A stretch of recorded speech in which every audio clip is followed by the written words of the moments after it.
Hello viewers and subscriber, welcome back to Mamoni's kitchen. আজকের পর্বে আমি আপনাদের দেখাবো কিভাবে খুব সহজেই তৈরি করতে পারবেন চিংড়ি মাছ দিয়ে কাঁঠালের বিচি ভর্তা। আমি আশা করব আপনারা যদি একবার তৈরি করে খান ভালো লাগবে। আর আপনাদের যদি কোনো রেসিপির প্রয়োজন হয় তাহলে আমাকে কমেন্টস করে জানাবেন, আমি তৈরি করে দেখানোর চেষ্টা করব। সো ভিউয়ার, চলুন কথা না বাড়িয়ে দেখে আসি কিভাবে তৈরি করা যায় মজাদার ভর্তাটি। Let's go. একটি ফ্রাই প্যানে আমি কিছু কাঁঠালের বিচি দিয়ে দিচ্ছি। এই বিচিগুলো আমি হালকা তেলে নেব। কড়া ভাজবেন না, কড়া ভাজলে কিন্তু বিচি অনেক শক্ত হয়ে যায়।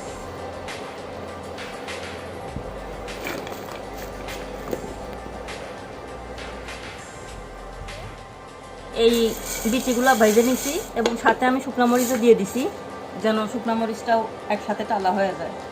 এখন আমি এই বিচিগুলো ছুলে নেব।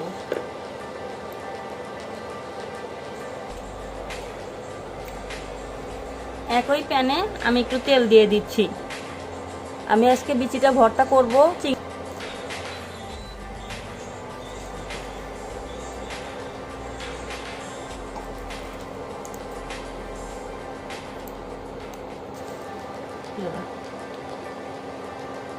মাছগুলো আমি দিয়ে দিচ্ছি।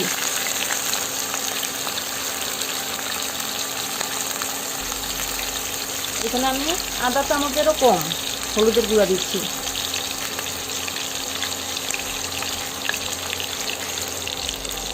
এক চামচ লবণ দিয়ে দিচ্ছি, লাগলে আমি আবার পরে দিব।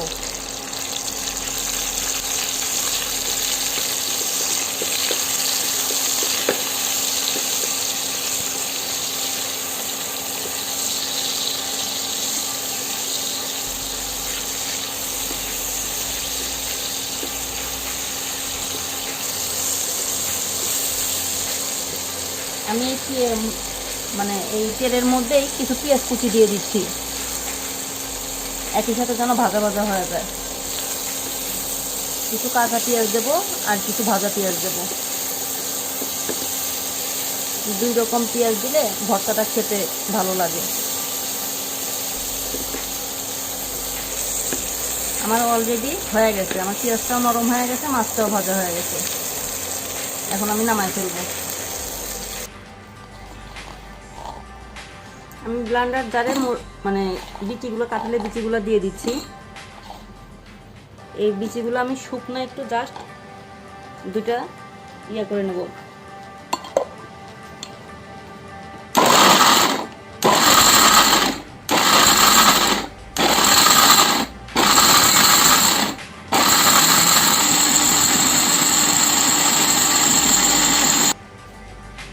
আমি কাঁঠালের বিচিগুলো এইভাবে ক্রাশ করে নিছি, 2 মিনিট ব্লেন্ডার করে নিছি।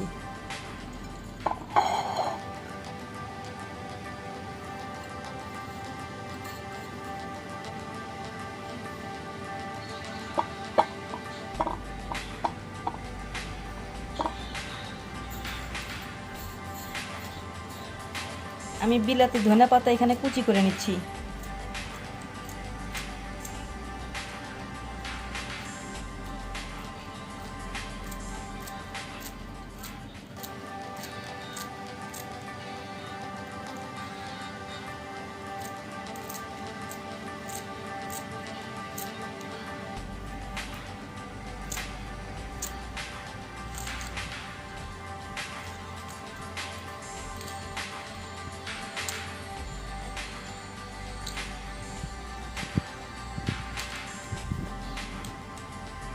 এখানে আমি আরও 1 চামচ লবণ দিয়ে দিচ্ছি।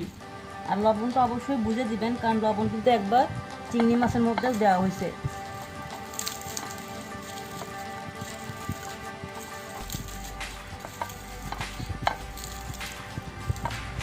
এখন এই লবণটা দিয়ে আমি শুকনো মরিচটা খুব ভালোভাবে ডলে নেব।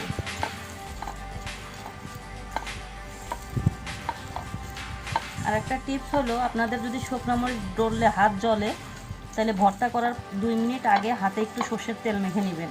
মেখে নিয়ে 2 মিনিট পরে যা ভর্তাটা করবেন, তাহলে শুকনো মরিচ ডললে হাতে আর ঝাল লাগবে না।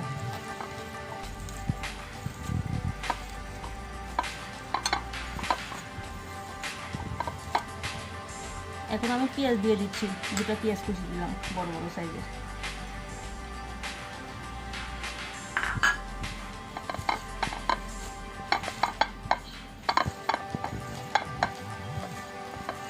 এখন আমি ধনে পাতাগুলো দিয়ে চটকা নেব।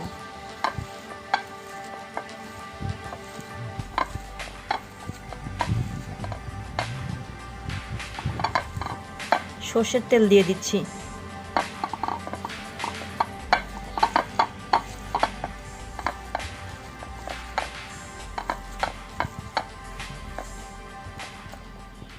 আমি এর মধ্যে একটু লেবুর রসও দিয়ে দিচ্ছি। কিছু ডলার পর লেবুর রসটা দিবেন, নাহলে ডলা যাবে না, কারণ লেবুর রসটা তো পানি।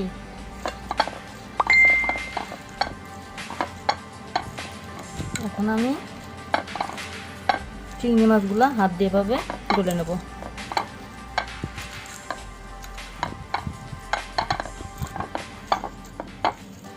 সবগুলা চিংড়ি মাছ আমি এভাবে একটু আধা ভাঙা করে চটকায় নিছি, যতটুকু চটকায় নেওয়া যায়। এখন আমি সব কিছু একসাথে মিক্স করে নেব।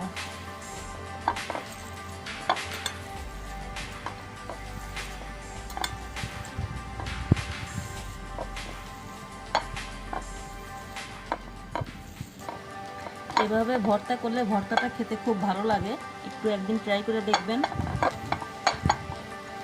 আমি আর একটু সরষের তেল দিয়ে দিলাম।